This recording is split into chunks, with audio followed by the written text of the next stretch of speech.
Most proximal factors contributing to stunted growth and development include household and family factors, inadequate complementary feeding, inadequate breastfeeding, and infection. While these factors overlap to compromise growth and development, they have the potential to be modified. As life begins in the womb, a developing embryo relies on maternal nutrition to fuel growth.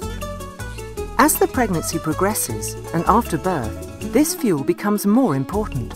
That's why a mother's nutritional intake and status impacts the health of the newborn.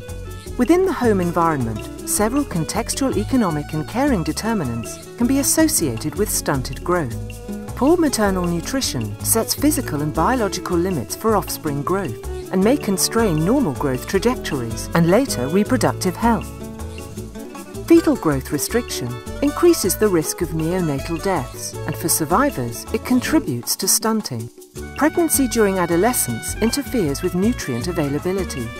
Maternal infection related to malaria, helminths, HIV/AIDS, and other conditions may lead to intrauterine growth restriction and later stunted growth. Short birth spacing increases the risk of depleted maternal reserves, with negative consequences for both mother and child. Hypertension during pregnancy may also lead to adverse nutrition outcomes for the infant. A cycle of intergenerational effects is perpetuated when girls are undernourished at birth, stunted during childhood, pregnant during adolescence, overworked during pregnancy and lactation, and then give birth to low birth weight babies. The lack of caregiver education is connected with poor child nutrition and likely drives caring practices associated with stunting.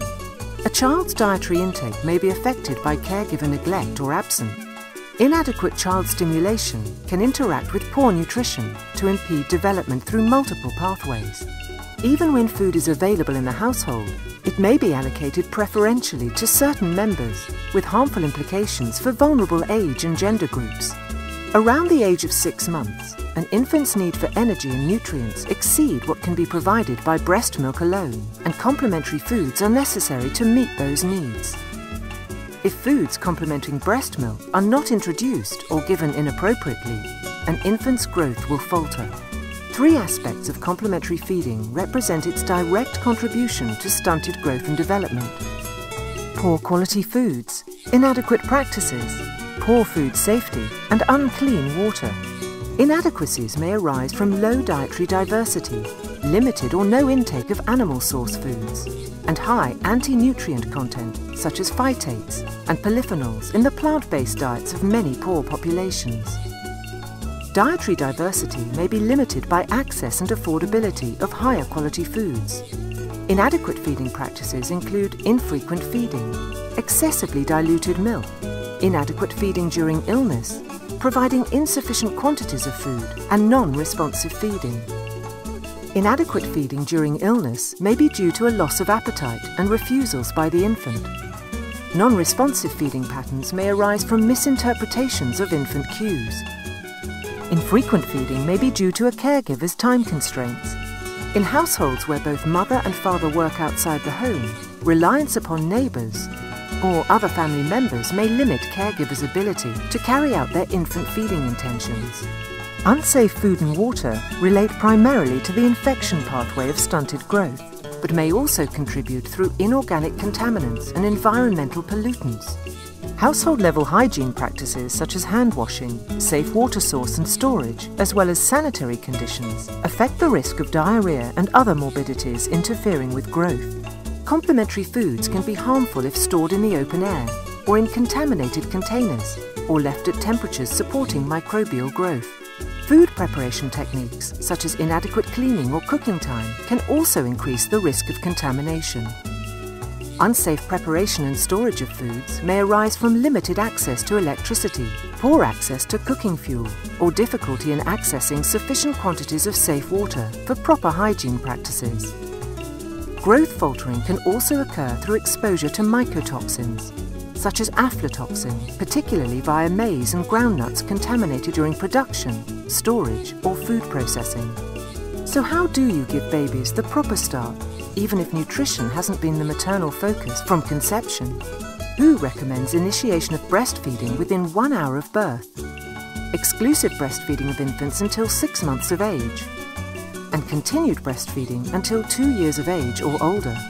Infants not breastfed are 15 times more likely to die from pneumonia and 11 times more likely to die from diarrhea.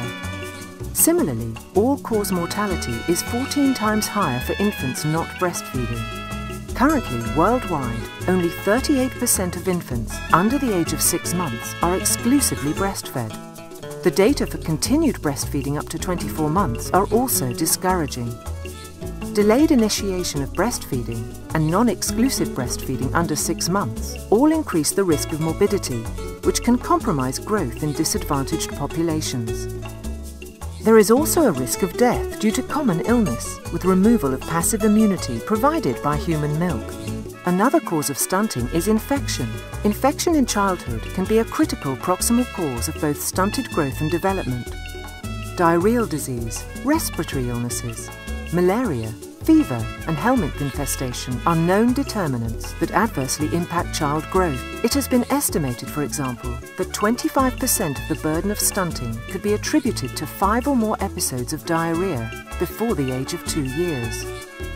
Severe infectious disease can lead to wasting or low weight for height, which may have longer-term consequences on linear growth, particularly if there is insufficient food to support recovery. Subclinical infection, including environmental enteropathy, in which repeated exposure to pathogenic microorganisms leads to abnormalities in the structure and function of the small intestine, is also a likely contributor to poor growth and development.